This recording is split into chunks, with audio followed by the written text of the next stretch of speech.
buenos días, hermanos, hermanas, amigos, amigas. Estamos transitando los días de Semana Santa, viernes y sábado, recordando la muerte del Señor Jesucristo, su crucifixión.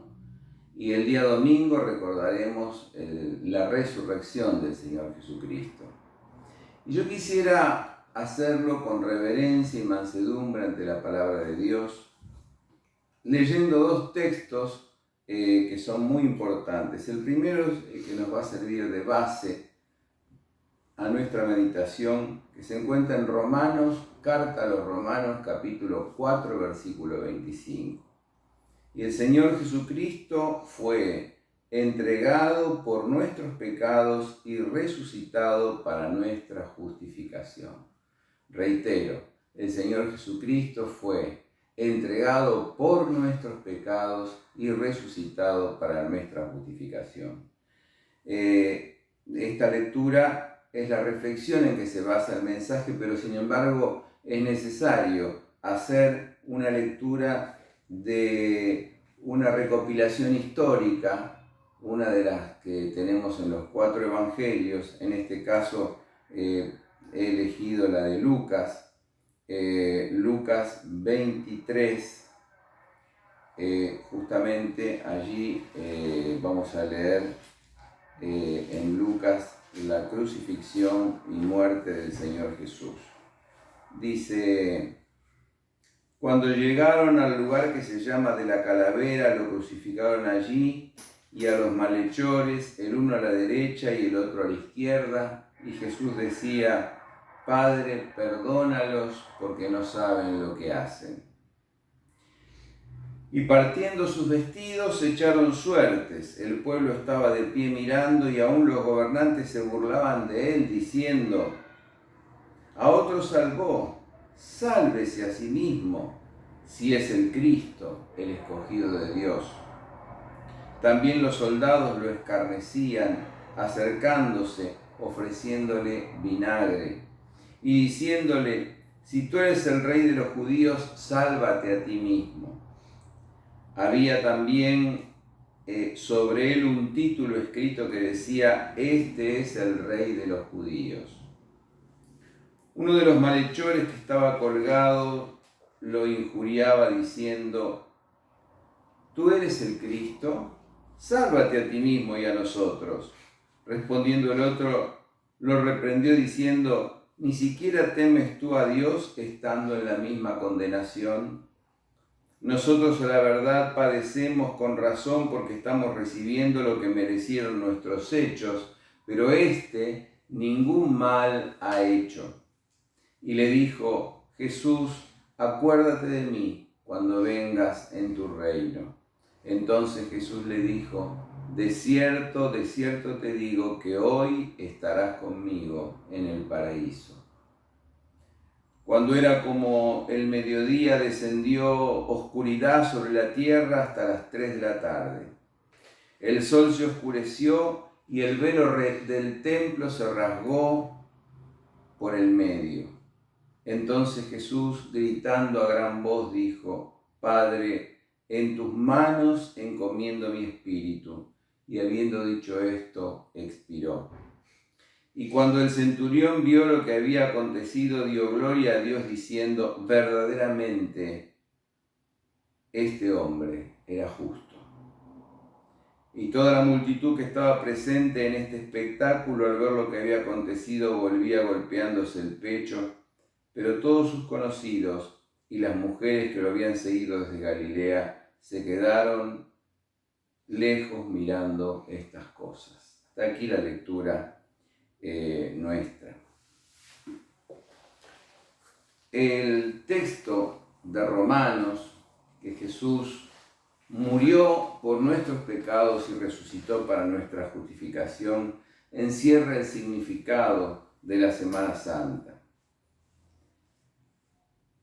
Y es necesario verlos juntos, la muerte y la resurrección.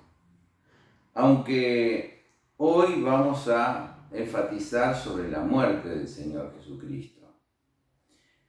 Primeramente dice que fue muerto por nuestros pecados. Y quizás tengamos que aclarar que pecado es la separación de Dios. Dios es la fuente de la vida y, por supuesto, pecar es estar lejos de la vida, estar separados de esa fuente de vida. Pecado es un fenómeno premoral, es un fenómeno que se va entretejiendo con la condición humana misma. Un bebé, por supuesto, se constituye como el centro de la vida de la mamá.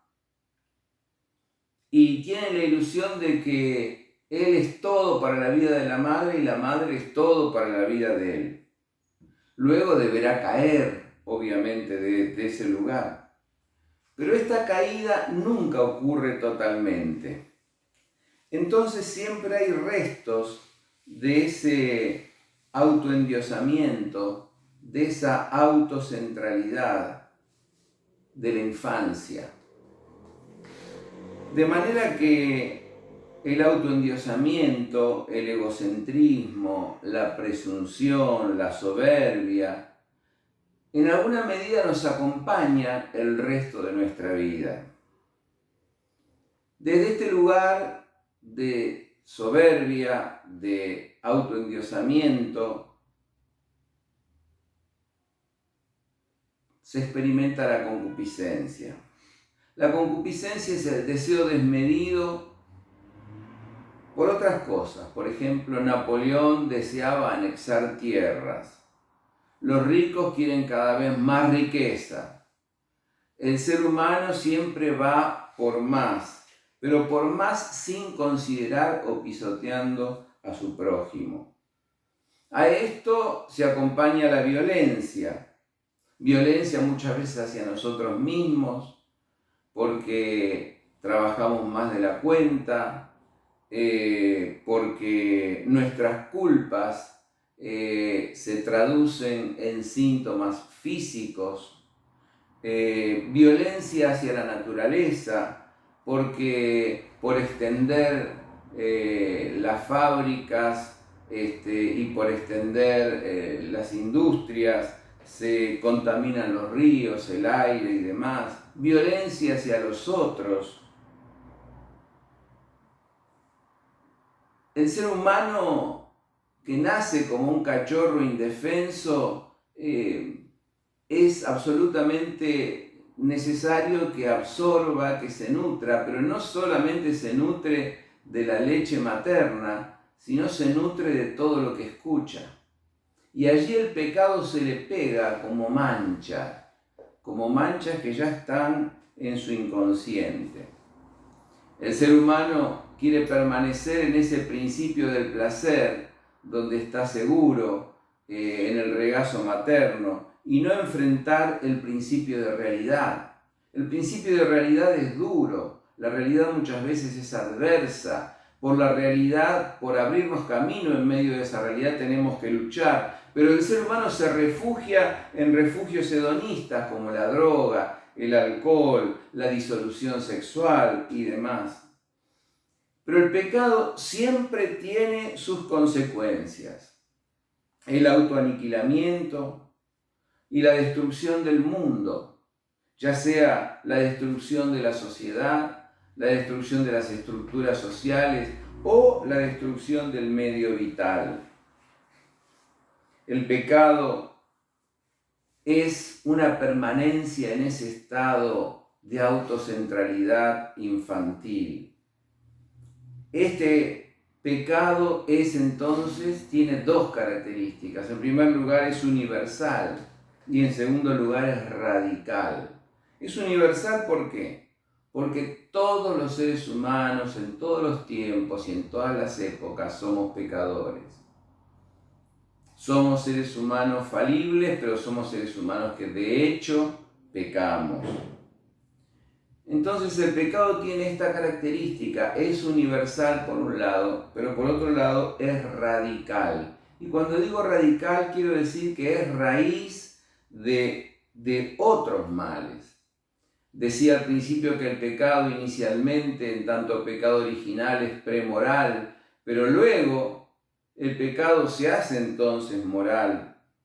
Se traduce en pecados en plural. Es como la raíz de un árbol que tiene muchas ramas. La raíz tiene que ver con el pecado original. Las ramas tienen que ver con los pecados, que significan robos, guerras, homicidios, mentiras, discriminaciones y tantas otras cosas que podríamos seguir mencionando como pecados, ¿no es cierto? Entonces decimos, ¿por qué murió Jesús? Por nuestros pecados. Dice ese primitivo credo. Jesús el Cristo murió por nuestros pecados y resucitó para nuestra justificación. Ahora, ¿por qué por nuestros pecados si quienes mataron a Jesús fue ese grupo de gobernantes judíos que, animaban a las masas a estar contra Jesús por el poder romano? ¿Por qué entonces por nuestros pecados? Bueno, los gobernantes judíos lo que hacían era sostener a capa y espada una religión de la ley, una religión de la retribución, una religión en la que había excluidos, en la que había discriminados, una religión que condenaba a los pecadores y supuestamente premiaba a los justos. Era una religión sin amor, en definitiva, una religión sin redención, en definitiva. También muchos de los saduceos defendían el templo porque esa era también su fuente de ingresos. A ver, allí tenemos una religión del tener, una religión de una aristocracia, una religión del status quo. Por otro lado, Roma, un poder dictatorial que defendía sus territorios y sus conquistas con el poder de la espada. Bueno, un estado de poder, el poder. Un imperio que quería anexar cada vez más territorios y entonces le importaba el tener. Ahora, ¿esto solamente importaba a los que crucificaron a Jesús? ¿Estas cosas solamente tienen que ver con quienes crucificaron a Jesús? ¿O acaso el legalismo despiadado y sin amor es parte de tu vida? ¿O acaso los intereses que te llevan a ignorar al prójimo y a ignorar los derechos del prójimo no son parte de tu vida? ¿O acaso esa búsqueda de poder, que es la ausencia de deseo, como dice Lacan, no son parte de tu vida? ¿O acaso ese deseo ambicioso de tener, concupiscente de tener cada vez más, no es parte de tu vida? Entonces, Jesús murió en aquel microcosmos por los pecados del macrocosmos, de todo el cosmos, de toda la humanidad. Él murió por nuestros pecados, por los tuyos, por los míos y por todos los que estaban en aquella turba agitando y vitoreando la muerte de Jesús. Todos estamos autocentrados. Todos estamos demasiado ocupados y preocupados por cuánto valemos, por cuánto podemos, por cuánto tenemos. Y entonces allí nos enceguecemos a la necesidad del prójimo. No somos capaces de servir al prójimo como deberíamos. Todos padecemos este mal del egocentrismo, de la concupiscencia, de la violencia. Todos queremos huir de las realidades adversas y buscar esos refugios en el placer y en el hedonismo. Por eso que Rembrandt pintó la crucifixión. Y su pintura fue maravillosa, porque allí estaba Jesús, la cruz se había levantado ante aquella turba, pero en medio de la turba Rembrandt se pintó a sí mismo. Él también estaba crucificando a Jesús. Yo quisiera en este momento expresarte 3 sentidos en que Jesús murió por nuestros pecados. El primer sentido tiene que ver con que Jesús murió a causa de nuestros pecados. Él murió a causa de nuestros pecados. Él murió a causa del legalismo frío y duro que a veces endurece nuestro corazón. Nos lleva a señalar al prójimo, nos lleva a tachar al prójimo, nos lleva a los prejuicios, nos lleva a tantas cosas. Él murió a causa del deseo de poder, como lo tenían los romanos, que defendían a capa y espada aquello que habían conquistado. Él murió por el deseo de tener, de aquellos que no quieren perder nunca nada y que se aferran a sus posesiones, que son terrenales y que pasan. Él murió a causa de la violencia que está en todo ser humano en alguna medida. Entonces, murió a causa de nuestros pecados, porque no solo lo llevaron a la cruz los pecados de esa turba que lo crucificó, sino los nuestros. Murió a causa de nuestros pecados, murió a causa de tus pecados y de mis pecados. Murió a causa de tus manchas, de esas cosas que vienen del exterior y se te pegan y las haces tuya. Murió a causa de tus desvíos, de tus errores. Murió a causa de tus culpas, esas que te hacen andar con un peso, como quien va mirando hacia abajo, como quien va mirando al piso por el peso de la culpa. Él murió a causa de nuestros pecados. En segundo lugar, Él murió para cargar nuestros pecados. Solo Dios puede cargar los pecados del ser humano. Ningún ser humano puede cargar los pecados de otro ser humano, pero solo Dios, solo Jesucristo, Dios y hombre pudieron cargar nuestros pecados. Katsuki Tamori, un teólogo japonés, dice: Dios ama infinitamente al pecador, pero Dios aborrece el pecado. Ahora, ¿cómo puede sintetizarse ese amor de Dios hacia el pecador y esa ira santa hacia el pecado? A través del dolor con que el Señor Jesucristo murió en la cruz del Calvario. Marcos y Mateo son más duros al describir los dolores y los padecimientos de Jesús en la cruz del Calvario. Pero lo cierto es que en la cruz no solamente sufre el Señor Jesucristo, el Hijo de Dios, sino sufre el Padre con una angustia infinita que aún se extiende después de que Jesús dio el postrer aliento, y sufre el Espíritu Santo. En la carta a los Hebreos se nos dice que precisamente fue el Espíritu Santo el que acompañó a Jesús hasta la misma cruz. Es interesante realmente esta expresión de la carta a los Hebreos, que la encontramos allí en Hebreos 9:14, dice: cuánto más la sangre de Cristo, quien mediante el Espíritu eterno se ofreció a sí mismo sin mancha a Dios, limpiará nuestra conciencia de las obras muertas para servir al Dios vivo.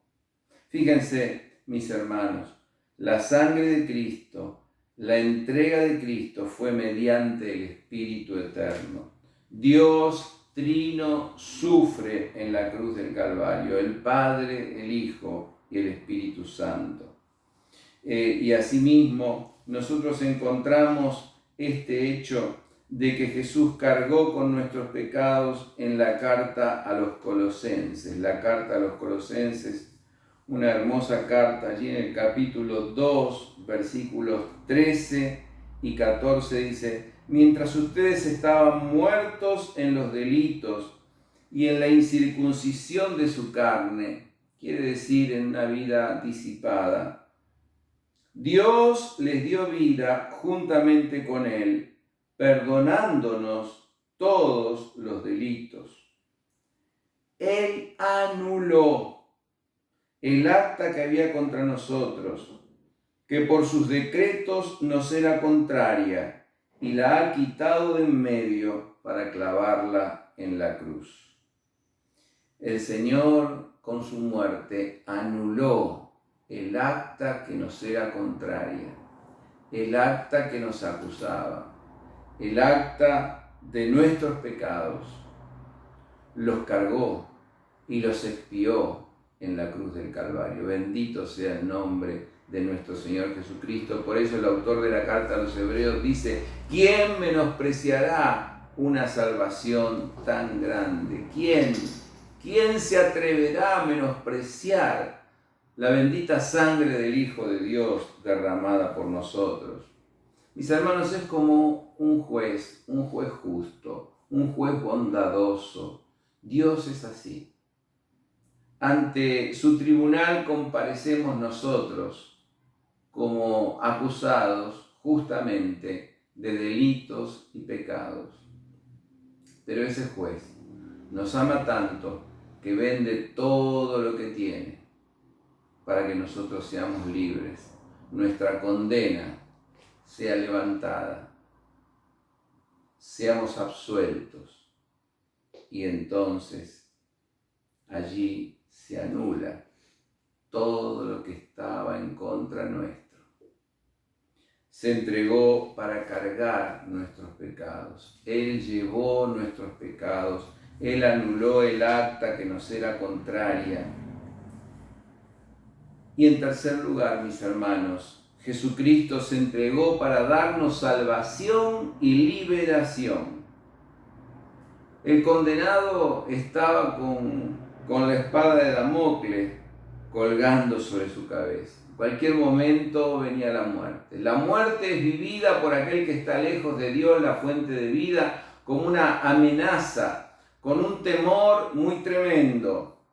Pero ahí Colosenses 2:15 dice: también en la cruz despojó a los principados y a las autoridades y los exhibió como espectáculo público, habiendo triunfado sobre ellos en la cruz. El Señor Jesucristo triunfó sobre estos principados y potestades, sobre estos poderes del poder, sobre estos poderes del tener, sobre estos poderes de la autoafirmación, sobre estos poderes del egocentrismo. Él triunfó sobre todos esos poderes en la cruz del Calvario.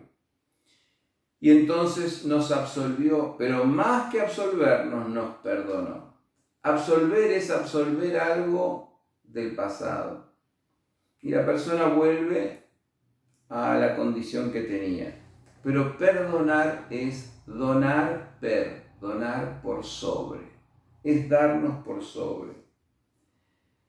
La persona que es perdonada por el Señor Jesucristo no solamente retorna a un estado anterior, sino comienza a vivir una vida nueva, comienza a vivir la vida de la resurrección, la vida de la resurrección del Señor Jesucristo. Jesucristo fue muerto por nuestros pecados y resucitó para nuestra justificación o para nuestra rehabilitación. La resurrección de Jesús no fue una vida como la anterior. La resurrección de Jesús fue una vida gloriosa, eterna e inmortal, en la que se anuló el poder del pecado y el poder de la muerte.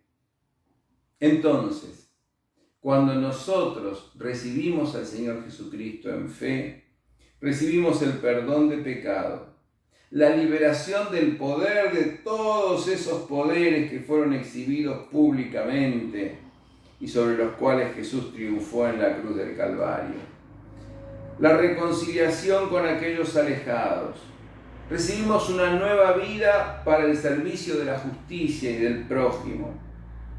Recibimos herencia en una nueva creación de Dios, en un nuevo mundo que Dios habrá de mostrar y de manifestar. Lo que nosotros recibimos cuando ponemos la fe en Jesucristo es la transformación, porque Él resucitó para nuestra justificación, para nuestra rehabilitación. Hermanos, todos somos pecadores, debemos tenerlo claro en esta Semana Santa, pero Jesucristo murió a causa de tu pecado, para cargar tu pecado y para salvarte y liberarte del pecado. El poder del pecado ya no tiene más poder sobre ti si aceptas a Jesucristo con fe. El relato que hemos leído de Lucas nos dice en el versículo 47 que viendo todo lo que había pasado en la crucifixión de Jesús, cómo hubo oscuridad, cómo muchos se fueron, cómo el velo del templo se rasgó en dos, cómo entregó Jesús su espíritu al Padre, dijo, verdaderamente, este era el Hijo de Dios.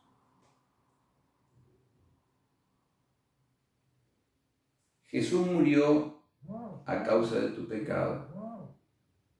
Jesús murió para cargar tu pecado. Jesús murió para salvarte y liberarte, pero tú tienes que extender tu mano de fe para recibir esa salvación. ¿Querés hoy extender tu mano de fe para recibir esa salvación? La fe, decía C.H. Spurgeon, es la mano que se extiende vacía para recibir la salvación de Dios. ¿Querés hoy recibir a Cristo en tu corazón como el Señor y el Salvador? Y decirle, me arrodillo ante tu cruz, te pido perdón por mis pecados, te pido, Señor, el poder para vencer el pecado, te pido, Señor, que me des por tu Espíritu una vida nueva y una herencia entre tu pueblo. ¿Querés entonces pedirle esto a Jesús? Tenés que abrir tu corazón, confesar tu pecado y poner tu fe en Él. Que Dios te bendiga para que así puedas hacerlo, y si así lo haces, yo quiero orar por ti en este momento e invitarte a concurrir a los cultos de nuestra iglesia. Luego tendrás todos los datos para poder hacerlo. Oramos. Señor y Dios, te quiero dar gracias por la obra redentora bendita del Señor Jesucristo en la cruz del Calvario. Y te quiero dar gracias porque hoy yo y nosotros nos acercamos con fe a ti, con arrepentimiento, para pedirte el perdón de nuestros pecados, el poder para vivir una vida nueva y para comenzar a experimentar la alegría y la esperanza de la salvación. Señor, que tu Espíritu Santo nos llene. Te lo pido hoy, en el nombre de Jesús, a ti, oh Padre. Amén.